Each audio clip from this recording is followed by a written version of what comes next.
Hi வணக்கம், நான் உங்கள் ஷெஃப் ஏட்ரியன். இது TCDC Make it easy, powered by Fortune Refined Sunflower Oil and Ambrosia Honey. First வந்து பெசன்ட் ரவி அண்ணா. அண்ணே உங்க டிஷ் பேர் சொல்லுங்கண்ணே. Besant Ravi Beetroot Cheese Balls. Beetroot பால்ல வந்து it is very nice novel idea. ஒரு பீட்ரூட் வச்சு பால்ஸ் பண்ணி ஃப்ரை பண்ணி சீஸ் ஃபில் பண்ணி பண்ணுறது ரொம்ப நல்லா இருக்கும். ஸோ அதுக்கு வேண்டிய இன்க்ரீடியன்ஸு இது வந்து ஒரு 150 கிராம் கிரேடட் பீட்ரூட்டு, கொஞ்சம் கொத்தமல்லி, ஒரு க்ரீன் சில்லி, பெப்பர் வந்து ஒரு 2 சிட்டிக்கு போட போகிறோம். கோவா வந்து ஒரு 25 கிராம்ஸ் கோவா, ஒரு 10 கிராம்ஸ் கடலை மாவு, ஒரு 10 கிராம்ஸ் அரிசி மாவு, மாசரல்லா சீஸு, ஒரு உருளைக்கிழங்கை பாயில் பண்ணி மசிச்சு வச்சுருக்கோம் அதை. ஸோ அதுக்கு வேண்டிய மெத்தட் இப்போ நான் காட்ட போகிறேன் உங்களுக்கு. முதல்ல வந்து இந்த பாயில் பண்ண உருளைக்கிழங்கு உள்ளே போட போகிறோம். அதுக்கப்புறம் வந்து நம்ம வச்சுருக்கிற இந்த பீட்ரூட் ரொம்ப ஈஸி, ரொம்ப ஃப்ளேவர்ஃபுல்லாக டேஸ்டியாக இருக்கும். பச்சை மிளகாய் போட போகிறோம், கொத்தமல்லி, பெப்பர் வந்து 2 சிட்டிக்கை போட போகிறோம்.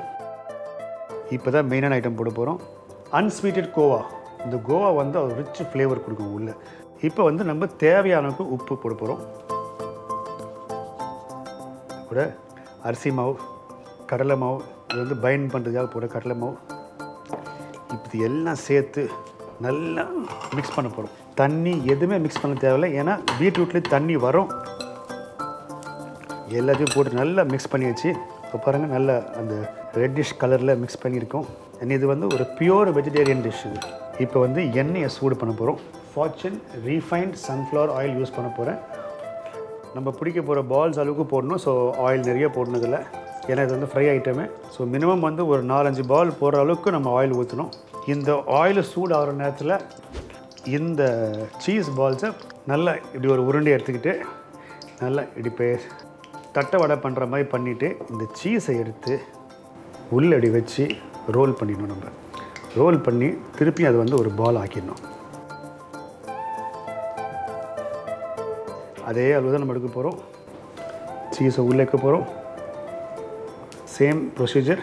இந்த சீஸ் வந்து உள்ளே நல்லா கவர் ஆகிருக்கணும் உள்ளே, ஏன்னா அந்த சீஸ் வெளியே தெரிஞ்சிச்சுன்னா அந்த சீஸ் வெளில பர்ஸ்ட் ஆக ஆரம்பிச்சிடும். அப்புறம் அந்த பாலோட ஃபுல் ஃபார்ம் கிடைக்காது உங்களுக்கு. இது ஈவினிங் வந்து பசங்களுக்கோ இல்லை கெஸ்ட்டு வந்து வீட்டுக்கு வந்தீங்கன்னா அது செய்கிறதுக்கு ரொம்ப டேஸ்டியாக இருக்கும். ஸோ நமக்கு வந்து ஒரு 6 பால் கிடச்சிருக்குது. ஸோ எண்ணெய் வந்து நல்லா சூடாகிடுச்சு. இப்போ இந்த பாலை வந்து ஒவ்வொன்றா ஸ்லோ ஃபயரில் உள்ள போடுறோம்.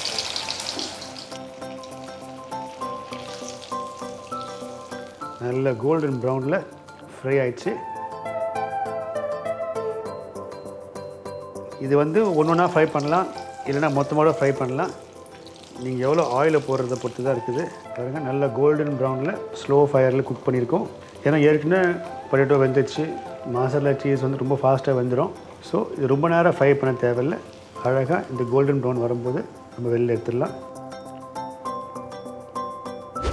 ஸோ இப்போ வந்து பெசன்ட் ரவி அண்ணா பண்ண பீட்ரூட் சீஸ் பால் பண்ணியிருக்கோம். ஸோ அருமையாக ரெடியாக இருக்குது. நீங்கள் சாஸோ கெச்சப்போ ஏதோ போட்டு சாப்பிட்லாம் இதை.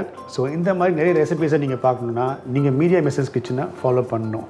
இது TCDC Make it easy, powered by Fortune Sunflower Refined Oil and Ambrosia Honey.